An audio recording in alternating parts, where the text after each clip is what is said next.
Wow. Hey everybody, it's Lynn from A Bit of Birdsong. This has been such a busy, crazy day. It's been a good day. I have gotten a lot done. I have got a lot done. I don't know which way to say it. I've always said gotten. I say a lot of things probably wrong. This is not going to be a long video. I love the comments y'all are leaving on the channel for Dolly. Yes, Dolly's terrifying, and we're all afraid of Dolly. She's already done a lot of damage. She's still on the loose. Now, turning over, okay, we've already seen this page. I've done a little bit over here. And so I put the butterfly in the center. We know that she loves insects. Everybody knows that at this point, I think. She doesn't like moths. Now, that might come kind of from me because I'm not crazy about moths. I love, looking for a pen here. I love butterflies. And moths don't really bother me like they did when I was little. They're just so flappy and furry, and they're so frantic. Seems like, you know, if you ever ran into 1 or 2 or 3 or 20 in a light outside of a house, they would just get all over you. And when I was little, that really bothered me. It doesn't so much now, but you can see there's a very faint image here from this, and that's back when I tried to do some of the gel plate transfers. We had this really faint one, and I decided to keep it and put it in the journal. That's Nurse X. Looks like some of the paper's been pulled off. I think some of the paper did pull off. I had a picture in my ephemera, and it was like this when I found it. So it looks like a bride and the head's gone. I decided to put that in, and that is some of Dolly's antics. That was found with her stuff. It was found with a note, and I haven't had a chance to put the note in yet. Some of you asked about who the real Dolly is. Now, I love this ink stamp that I have. I've had it for a few years. Strange Little Girl. And you know what? I need to clean this off while I'm thinking about it. I've been playing with this stamp on the gel plate, and it looks like I've got some acrylic ink on there. So let's go ahead and try to get most of that off. Sorry about that. I'll do a better job in a little bit, but for now, let's just get that yellow tint off of there. I have been playing with the jelly plate though, and I think it would be amazing to scan a couple of these, and so get it into the computer, and you could flip it because it says Strange Little Girl at the bottom, but you can see it's reversed because the stamp came off of the gel plate. What I could do is put it into the computer, into a photo editing, flip it horizontally, and then add like newspaper text. And this could be like a missing girl flyer that was pasted all over town in 1901. That's the stamp. Of course, you know, we're blurring the lines with the dates because obviously there's 2023 in some of this. And like I said, I like that it feels old, but I also like to have dates in the work that I do. So I'm planning to do that. So who is Dolly?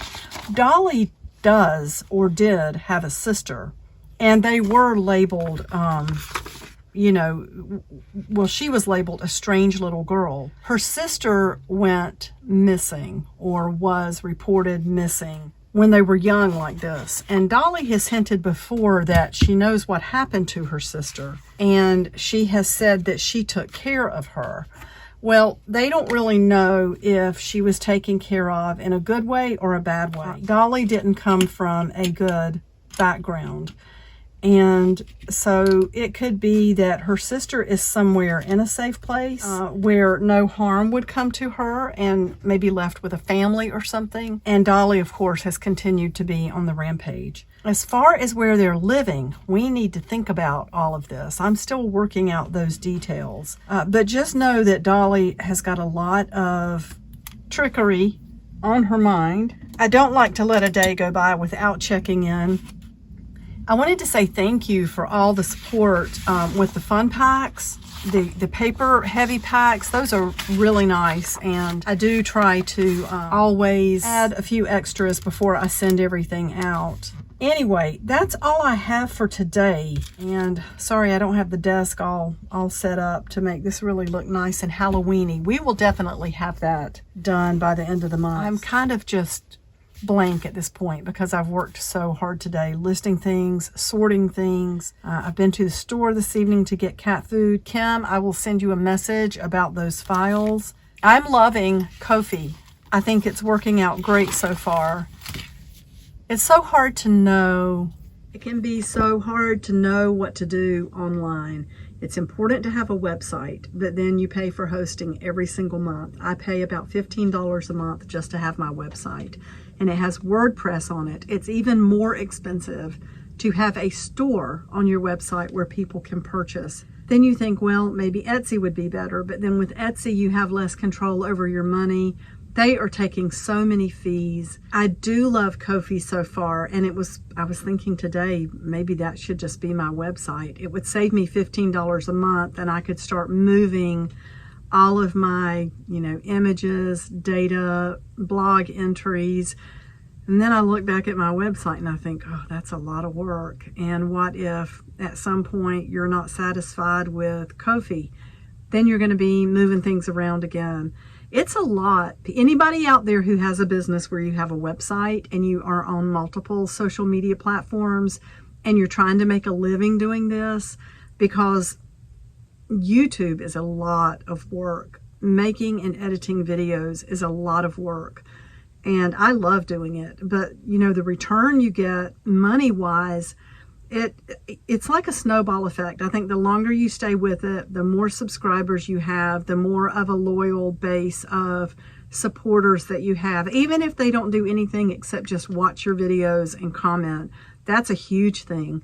But it doesn't pay all of the bills.